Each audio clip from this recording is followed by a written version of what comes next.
Welcome along, everyone. I'm Colin, and we've got here Jenny. She is our presenter for today.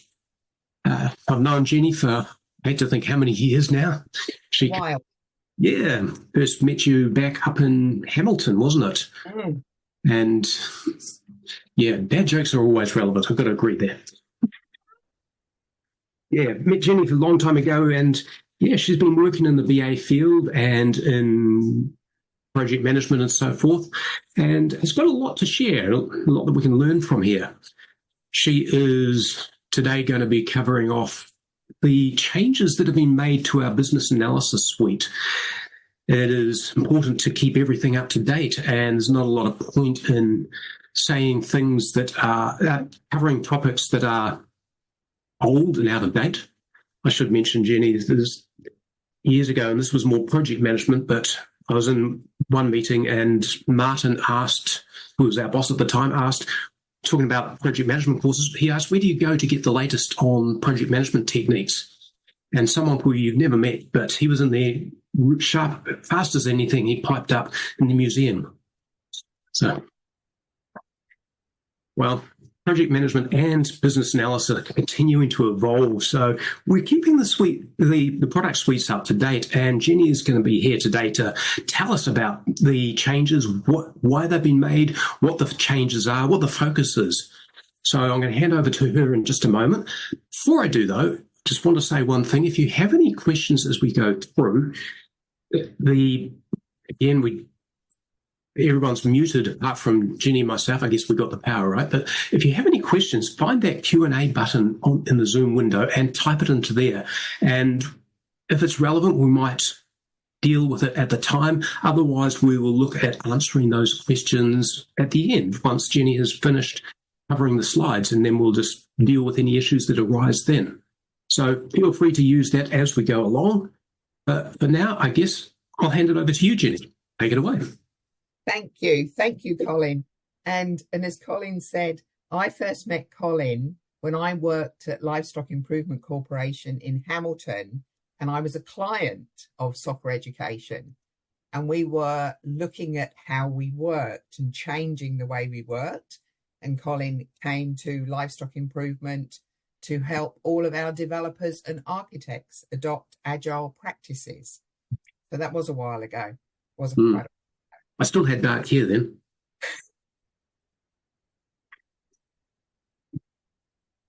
Anyway, it's all yours. So thank you. Thank you for taking the time out of your day.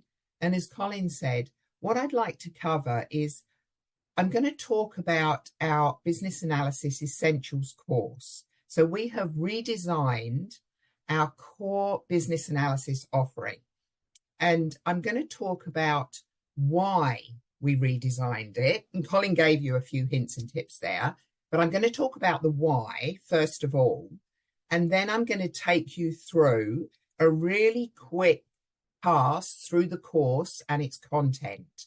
So the post-its here, the content of our new BA course, we've got the framework. We talk about why, understanding the real problem opportunity, how to document business requirements so that they're actually useful and people read them. Then we look at how to model things. So often we need a picture to help us model something. So we're going to talk a little bit about that. Then we're going to delve into those stakeholder requirements, then the detail. And we also, within the course, look at the basics of process modeling and value stream mapping. And we wrap it up with logical data modeling and reviews. So this is what we're going to cover today. It will be a really thin slice through our new foundational business analysis course. So why did we? Why did we bother? Why did we actually decide we needed to change the course material? And Colin said there, we needed to challenge ourselves. Was it up to date? Had we adopted the principles of continuous improvement? And did it deliver unique value to you all such that you could do one foundational course, an essentials course, and then supplement with key specialisms. So we looked at the course, and golly, it had been in existence for a long time, a long, long time. I'm going to say maybe 25 years or so. And so as we were looking at the Business Analysis Essentials course, we started to look more at the IIBA. And the IIBA talks about the fact that many of us do business analysis. And we wanted to offer a course that actually gives anyone that does business analysis, so all of these roles, you might have any of these titles, and a lot. So I could call out here, to be honest, a strategy analyst. Strategic analysis is a specialism of business analysis at that strategic level. And we wanted to make sure that our course delivered the essentials. And then when you want to do those specialisms, you go on and do those other courses. So as I'd said, we wanted it to deliver a unique value proposition, and that they complemented each other, that you didn't get lots of overlap, that you were actually getting real value from the course, and then you could pick the next one and go there. It's aligned to the IIBA and PMI. And we wanted to make sure, and this is most probably one of the key changes, that we adopted new learning techniques. So we as trainers have all gone through some training called Training from the Back of the Room. You may or may not have heard of this. This is something that we as trainers have done. And it's all about how the human brain works. So we've actually applied these principles in our new Business Analysis Essentials course. And so if you wanted to have a look at the book, there's the cover of the book. But it talks about make a connection first. So make sure that you, as participants of the course, we share what you know, and we actually make a connection to a topic. Then we teach more about the topic. Then we practice it. And we may practice it in breakout rooms, general conversations, in smaller groups. And then we actually recycle round and actually share what we've learned and talk about the value. So this is something that we as trainers have adopted. In developing this course, we've made sure that we actually understand how the human brain works and the best ways that we can learn. So we've adopted these principles. So that's the core of why we changed, why we have rewritten the course or redesigned and redeveloped. It's shorter now. Used to be 5 days in person. It's now 3 days in person. And it's 5 days online. But it's much smaller chunks that hopefully enable you to pick up key concepts that you can take away. So what does it cover? It truly does cover right from whenever we're doing our business analysis role, what is the real problem that we are trying to solve? Or what is that opportunity that we are trying to leverage? And this, the why, is the most important part.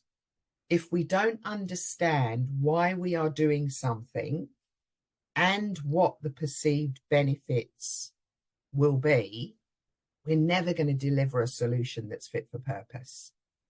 So this course takes us right from uncovering a real problem. And part of me wants to go, how many of you have ever worked on an initiative where you were given a solution first? You were given the solution, and then we go through the process to take the requirements and deliver it. Often we don't understand the real problem. So we're going to navigate from a problem or opportunity to delivering a solution fit for purpose. And we're going to get rid of all this spaghetti junction and give you a framework to follow. So that's what this course is about, navigating our route to success. So let's have a framework, a business analysis framework that takes in a problem or opportunity, and we're going to talk about the activities that we perform at each stage and then the artifacts that we produce. But we build up first by understanding the problem and validating that. Then we go down to understanding the business benefits. And then we go down to understanding the stakeholder requirements that we need to deliver that will enable us to achieve those business benefits. And then we do detail. So I'm going to delve into this framework in a lot more detail as we go through. But the whole purpose of the Business Analysis Essentials course is to give you a process, a framework that you can reuse to take you right from that problem or opportunity down to a solution fit for purpose and give you cheat sheets that you can use along the way. That's the purpose of the course. So just to recap a little bit, and in the course we talk about what is business analysis? What does it mean? I know when I started my career I started my career, funnily enough, as a software developer. I very quickly realized that was not my forte. And Colin will be sitting there laughing now because it definitely wasn't my forte. I would challenge every single specification that I received. And so I swiftly changed into more of a business analyst or a systems analyst role at that time. But what does a BA do? So I often think people are given the titles of business analysis and they're often asked to write things. It's not what we do. We actually, in doing our role successfully, and I could read those words, but I won't. I'm going to say them differently. We're actually working in an environment where we've maybe got one or two stakeholders initially, and we're understanding their needs. What are their challenges that they currently have? What are the challenges that they currently have?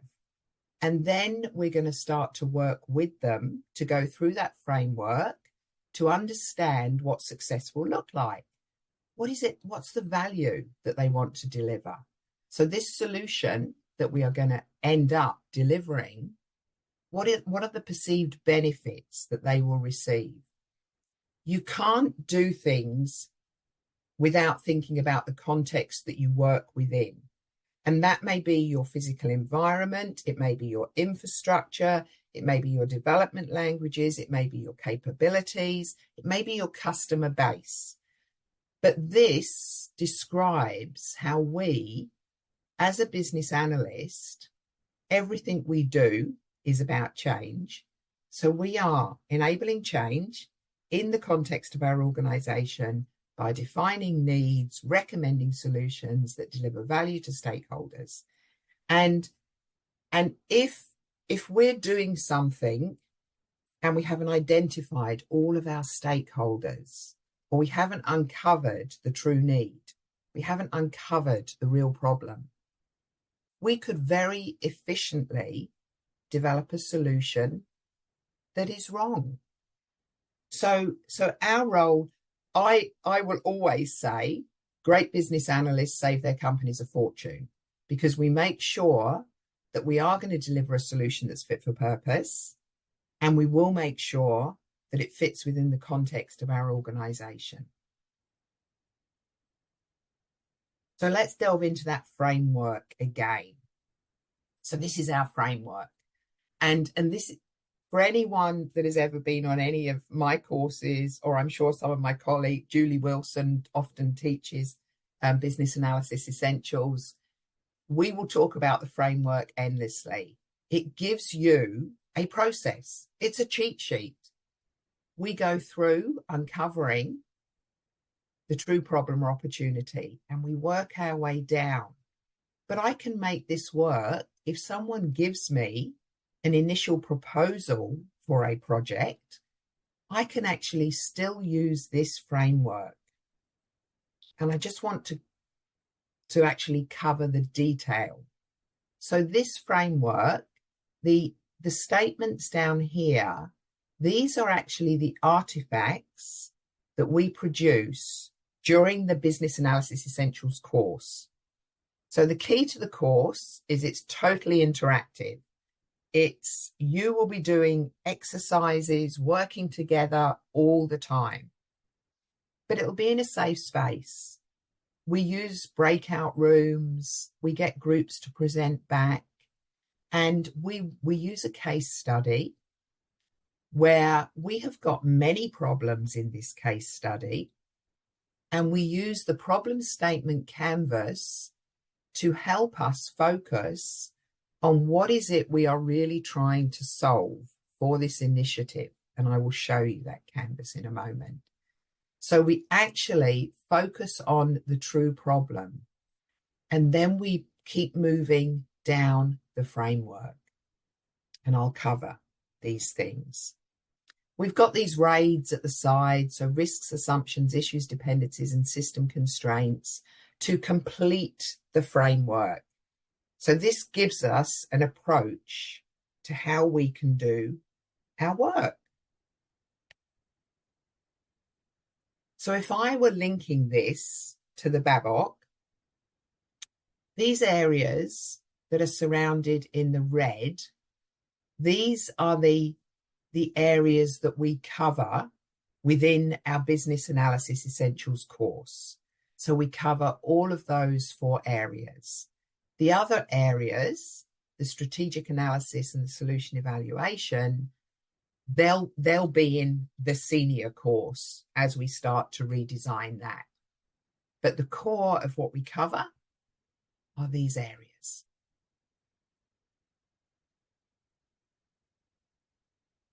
So the importance of why. And I'm sure you will hear this all the time. However, part of me does want to say, let's have a poll of how many times you've worked on an initiative and you never had a problem statement defined, or we never truly understood the true opportunity or what those business benefits were. And so we work through this. We use this problem statement canvas. So this is what we use for our case study. And we take in the case study and we identify all of the problems. So initially, our exec, in our example, they've got a solution in mind. And yet, as we uncover all the problems and link those problems to stakeholders and identify the impact of those problems on each of those stakeholders, we quickly realize that the solution that our exec want us to go ahead with is not going to solve all these problems. So we've suddenly got a template. The key thing is using this and having the conversations and facilitating. We've actually got a document which we can now discuss and confirm what are the real problems that we're trying to address. So that's our first bit, making sure we understand the real problem or opportunity. And I'm sure you'll all have heard this. And so Henry Ford, if I'd asked people what they wanted, they'd have said faster horses. Of course they would. But actually, that wasn't what was delivered. The motor car was introduced. But it's understanding the problem that you are trying to solve. And we use that problem statement canvas. We might use even the 5 whys or some other techniques. So we explore those to understand what this possible solution could be. Because otherwise, if we don't understand the true problem, we don't really know if we're going to achieve it. I'm going to share an example with you. So funnily enough, I did some work for Ford Motor Company in the UK. And I met my sponsor, and they told me that I was to go into, it happened to be the Dagenham plant, and I was to reduce the workforce by 30%. I was quite a young business analyst at the time, so this was not a happy place for me. And so they'd given me a solution: reduce the workforce by 30%. Why? Why were we wanting to reduce the workforce by 30%? After many discussions and reverse engineering that statement and fitting it into the problem statement canvas, what it turned out was the cost to produce a Fiesta at the Dagenham plant was 40% higher than at the other Ford manufacturing plants. So truly, the problem was that the cost to produce the Fiesta at the Dagenham plant was 40% higher than at other plants. So we had to reduce it. So, of course, we ended up doing some process mapping to understand what was happening from the point of an order coming in through the whole process to a vehicle coming off the end of the line. But I could have marked people on the shoulder for redundancy. That wouldn't have achieved the right outcome. So truly understanding the why and using something like a problem statement canvas, invaluable. And so we delve into that deeply in this course. And again, another example of understanding the true problem. And you may have seen this. So a monument in Washington is deteriorating. What do? Wash it and repaint it. Great. Let's keep washing and repainting it. Let's go through and understand why. And I won't read all of those. I will summarize them. So truly, it was deteriorating because of the chemicals used. They were using the chemicals because there were a lot of bird droppings. But why were there a lot of bird droppings? Because they came there for their food source. And so if you work through understanding the true problem, you get to the root cause. And that wasn't washing and repainting continually.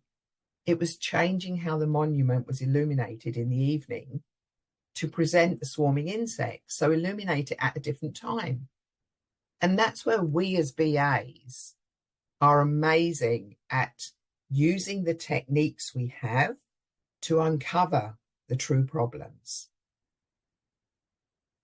So this, for me, this bit, and I know I always say it in all my courses, if we don't understand the true problem, we may deliver a solution, but it might not be fit for purpose because we actually haven't understood this thing. So we delve into that in detail. We then jump into business requirements. And these often cause challenges on courses. So this is terminology. This is IIBA speak. And so that's one thing I do have to say. This is IIBA speak. So a business requirement is a goal. What is it that, or a benefit? What is it that we wish to achieve if we solve this problem? And it should be SMART. So specific, measurable, achievable, realistic, and timely. And again, we delve into that. We use a context diagram to help us visualize that. And we delve into the stakeholder map. Context diagram, for those of you that know me, is my most favorite model that you can ever use. So business requirements, and we'll delve greatly into this in our case study in the course. So as an example here, reduce the workforce by 30%. That was the goal I was given. After great discussion, that was not what success looked like. That was not the business requirement. The business requirement was to actually decrease the cost of producing that particular vehicle within a fixed period. And so often we will have to challenge these things, because if I'd done that, of course I could have tapped people on the shoulder. I'd have hated it. But it wouldn't have achieved the goal of actually getting a Ford Focus off the production line with a reduced cost within a certain time frame. We had to understand the steps in the process so we could actually look at how to improve it. So business requirements, really valuable to identify and make them smart. And then truly my most favorite model that I will ever use, a context diagram. So we use this at a high level. If you remember from that framework picture, we're not into detail. We're going to say this. So my example happened to be the Dagenham car manufacturing plant. Yes, it's a big thing in this example. So we started to show all of the actors and systems around the outside that we were interacting with. We then actually mapped out the process of producing a particular vehicle, and we identified pain points. By doing that, we could then talk with various suppliers to understand if we could alleviate those pain points. So a context diagram it's the highest level data flow diagram. You would put your solution under design in the middle here and show all actors and systems that you interact with, or you believe you interact with. Validate with your stakeholders. And often it's easier looking at a picture than words. So I think one of the key things we as business analysts need to get used to doing, we will elicit a certain amount of information. We will model it using maybe a context diagram. We'll engage our stakeholders and we'll get confirmation. And I'm quite comfortable if I've got things wrong. That's okay. That's okay. I want the interaction and to engage all my stakeholders. So this is a way simpler version. And my first project that I ever worked on, I actually worked for a consultancy in the UK, and I was at National Westminster Bank. And we were updating the ATM, and it was a while ago. But we would have had a very simple diagram like this. Gosh, this has a lot of work we're going to do. But we just map out the key actors and or systems that we're going to interact with, and we can start to get the big picture scope.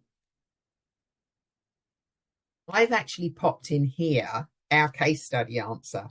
So I'm hoping no one will remember if they do the course. So in our case study, we talk about developing an online ordering system. And this shows you the actors and the systems. And the reason we do this, it gives us the breadth of the work we're going to do. You can even see here, we've got what's called a transition requirement. So we have an old system and we've got to load our products into our new online system. We do that once and then this goes. So again, a context diagram, a great visual to enable you to give big picture scope. Favorite. Then we delve down into stakeholder requirements. So I'm not covering everything because I would be keeping you here for a very long time, but just to give you a taste.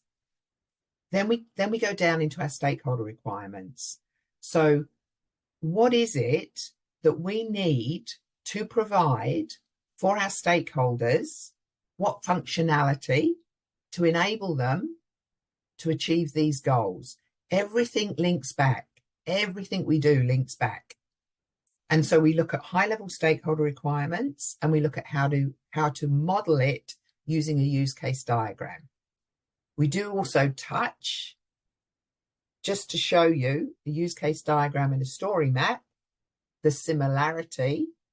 But then obviously, if you want to delve more into the Agile world, the Agile BA we delve into there. So we look at really high-level stakeholder requirements. Who, what, why? And for those of you that work in an Agile space, you'll go, oh, it's the same as a story. It is. Who are your stakeholders who sat around the outside of your context diagram?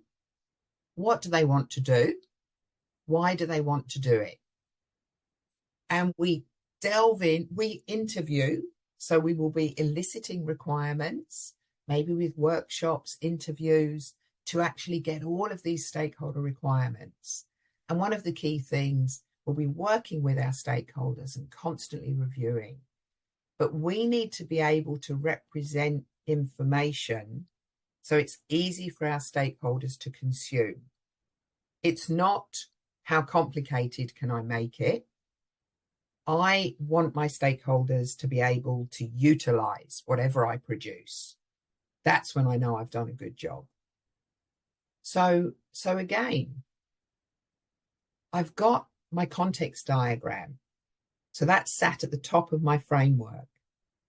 I've then actually elaborated, and now I've started to identify stakeholder requirements. My customer wants to check balances, deposit funds, withdraw cash, transfer funds. So this is called the use case diagram. And you'll see I would have the same actors around the and systems around the outside here.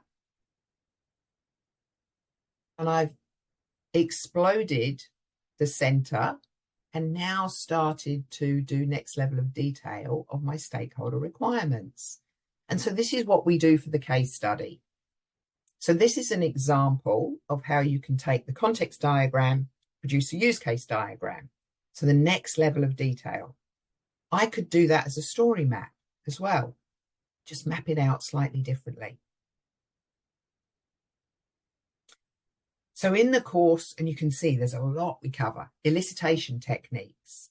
So these are all examples of elicitation techniques. For the course, the Business Analysis Essentials, we focus on interviews, and we do that in a safe space.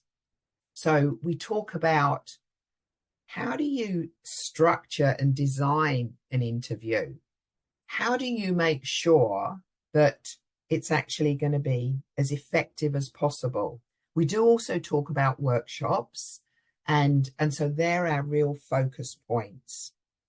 And it comes back to that, making sure we understand what we are trying to do with that interview or workshop. Is it that I'm looking at my high-level stakeholder requirements? Am I doing detail? So we talk about how to actually design and then execute on a great interview. And you practice. And you practice in a safe space. It's in breakout rooms.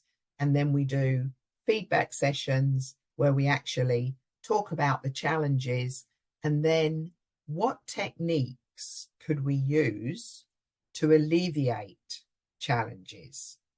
So for example, one quick example, if I were running a workshop and I had a group of people who were totally extrovert and took all the air out the room, and I'm sure we all know some of them, we talk about techniques as to how to alleviate that or mitigate that. And we'll look at other challenges and then how could we mitigate them with various techniques.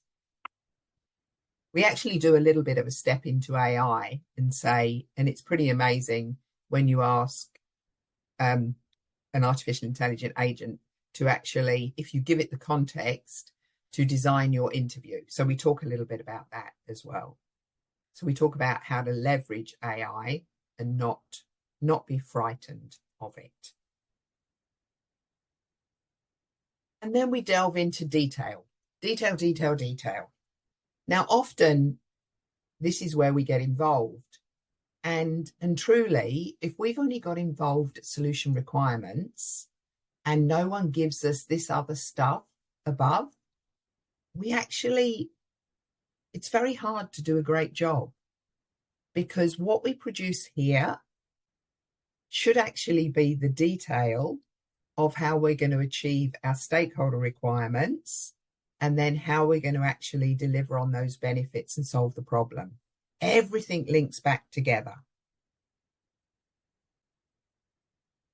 So we use a use case format for a solution requirement. And we do that because if you understand a use case format, you can happily write user stories. So it gives us a good grounding of what to do. And you'll see here, we introduce the hub spoke model, and we talk about the fact that you support your use case or user story with these other things. And I've got this quality requirements map. I know you won't be able to see it in mega detail. So we talk about how do you make sure you write great requirements? And we go through this map. So there's so much stuff that we cover. There's a lot of stuff. So as I said, we use a use case structure. And so, again, if you've never seen it, an example of a detailed solution requirement. And we talk about how you use your context diagram, then your use case diagram, and then how you get to your use cases. So everything links together. But whether you use user stories, this gives you a really good grounding. If you can understand this, you can write great user stories. And there's a little bit of a comparison here. So very conscious that a lot of organizations adopt or have adopted Agile in many ways. And so we link the use case, our detailed solution requirement, to the user story format.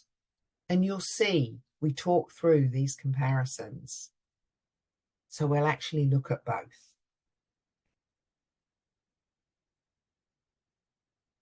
Then we do another switch. So there is a phenomenal amount of techniques that we're learning in the Business Analysis Essentials.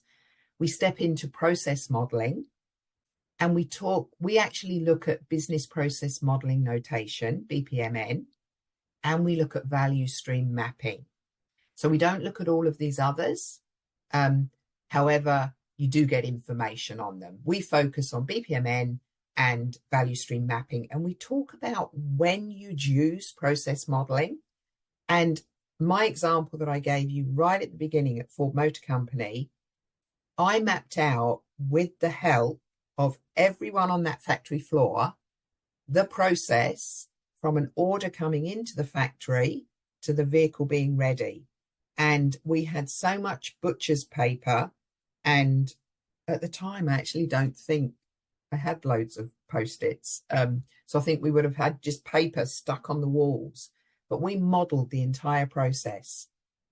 And then we looked at pain points and recommendations for improvement. So we combined these two.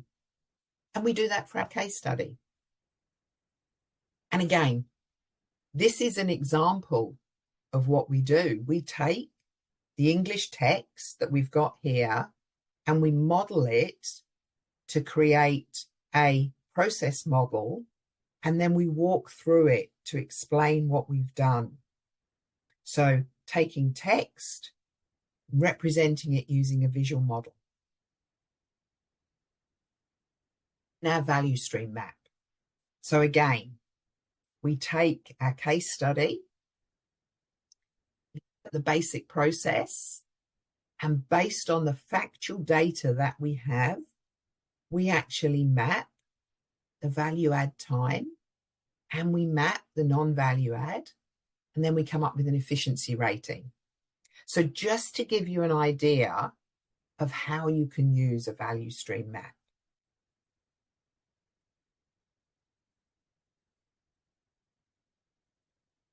And you'll see in the solution requirements, so the detail, we've got functional, non-functional, and data.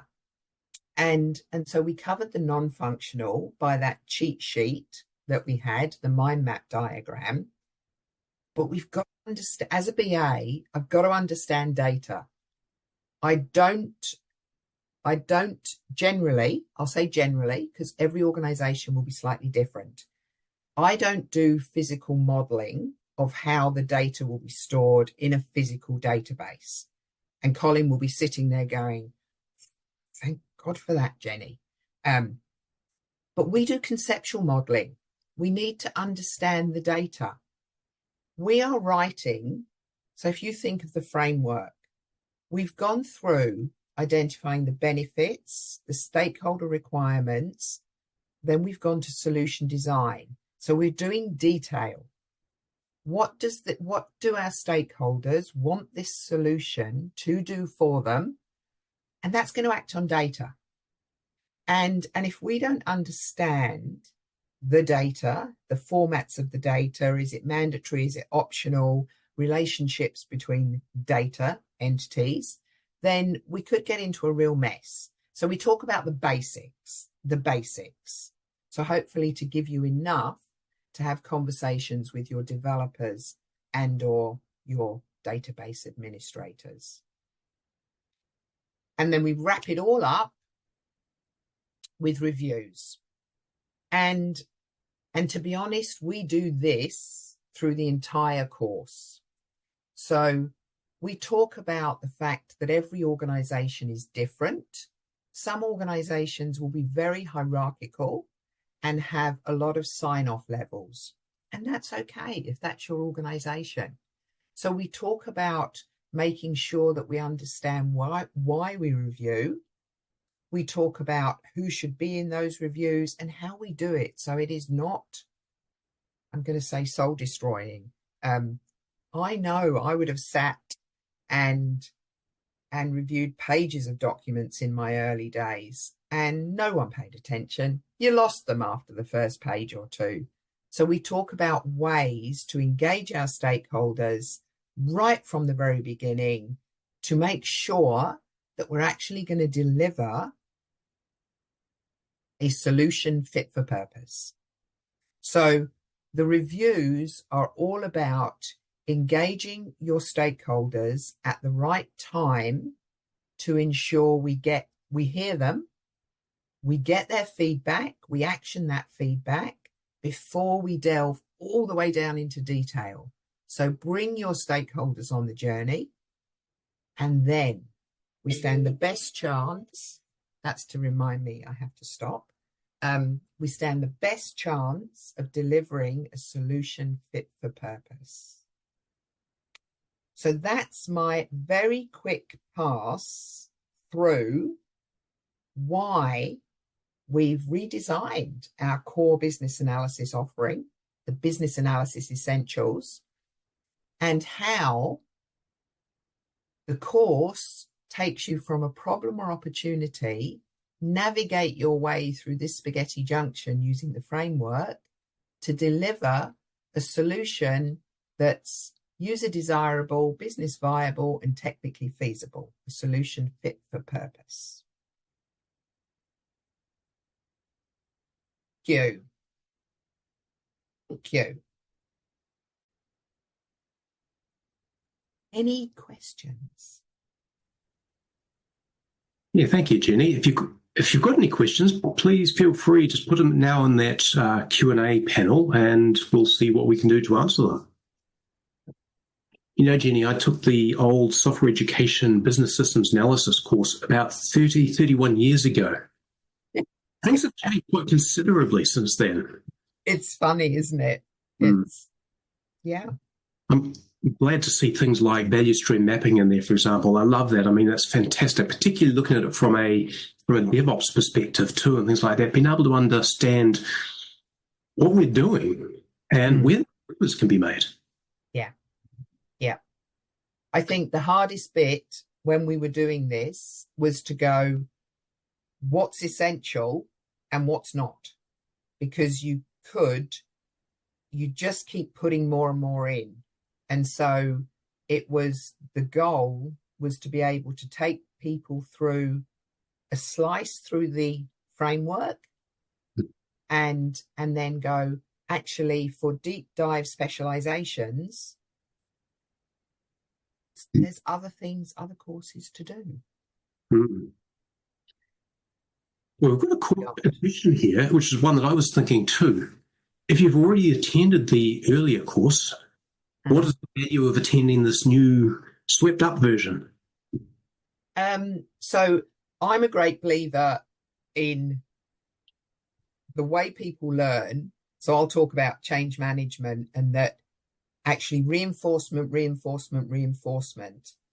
If this will cover value stream mapping, definitely wasn't in the other course. This has got some new ways that we actually look at the problem statement canvas and understand the why. So I think this is more focused to using newer techniques and approaches. So I think it would be valuable to do it again, because it has got some different techniques in there, and actually the reinforcement is a good thing because you'll definitely pick up new things. Okay, great. Does that help? Along that line, you talk, when you see the stuff like the training from the back of the room stuff in there, do I take it then, is this course mostly hands-on? Is that where the learning comes from rather than lecture? Definitely. It's no trainer should get a sore throat delivering this. Truly, the goal is, and hence why we've got the framework to go, let's do a little bit. Let's teach, let's understand what people do now. Let's teach that concept. Let's go into breakout rooms or have a discussion, share back, present back. Let's learn from each other. Then we'll move on. But we keep linking the whole way through the framework. And very much applying that top-down approach too. Yeah. Yeah, the big picture is important. Ironically, I wrapped up a architecture course this morning, and again, had to point out the need to start from the top and drill it down. Look at the big picture and always keep that in mind. I can honestly say, and I think right from my very first time of teaching the 5-day business systems analysis course and asking people if they understood why they were working on the particular project they were working on, and people would go, of course I do, we got told to. Oh, so what is the problem that you're trying to solve, or what is the opportunity you're trying to leverage? And it's so interesting that I wish business analysts got involved earlier. I'll be honest. I truly do. I wish they got involved right at the top, because I often think we spend time and money developing technical solutions generally that maybe aren't the right solutions that are going to deliver the business benefits that we need to. Well, that's that classic problem, isn't it? We're often given the solution before we even get a chance to look at what the situation is, the problem is, and think about, is that the most ideal or not? Definitely. Yeah. Definitely. That's my most major thing. I wish BAs were involved earlier. Yeah. Get everyone involved earlier. Makes a world of difference. Yes. Yeah. Another question here from Francesco, and I've got my own views on this, but I think I'll leave it to you. Which is better, on site or online? think it depends on you as a person. So for me, I believe for this course, and I think it's different for different courses because I think context matters. I believe in person is amazing because you actually you've got the trainer there. They're observing as you're doing some of the exercises. I believe in person makes it a better learning experience. However, I do think the person also, whatever feels the most comfortable, because online works, it does. I find for this, my preference would always be in person, because as a BA, a lot of what we're doing is interaction. What do you think, Colin? I've got to say, I prefer in person, even for the technical courses that I do. Yeah. Much rather be in the room with people. And yeah, I miss that. Since COVID, it's been good. I mean, to be fair, I'm glad that I don't have to travel like I used to, but Yep. I'm in the room with people. I mean, I can honestly say, Francesco, I did this 3-day in Wellington a few weeks ago, and it was an amazing experience, because the goal, seriously, you've got everyone going through this framework, producing their artifacts, covering the walls, and then at the end you're all just looking at it, or walking round, each team's looking at what the other one's done. So you learn a lot more from the others when it's in person. It's just easier that way. As to which ones are delivered in person, the main medium these days tends to be online. If you want to find out, I would recommend you get hold of the salespeople, particularly the Australian salespeople, and ask them that question, because if they get a lot of requests for in-person courses, we're more than happy to schedule something like that, and we can do it very easily. But if they don't know the demand is there, they'll probably just leave for online. So I'd recommend talk to them. Certainly an in-person course in Melbourne is very easy, because that's where Julie is, for example. So it's really easy to set something like that up. We need to know the demand is there. So talk to the salespeople. Well, unless there's any other questions, I think this does bring us to the end. We're a few minutes early, but as good a time as any. I want to say thank you very much, Jenny. That was very good, very interesting to find out what's been happening with it. So thank you. And for everyone else, thanks for attending. Have a good afternoon. Yes. Thank you, everyone. And thank you, Colin.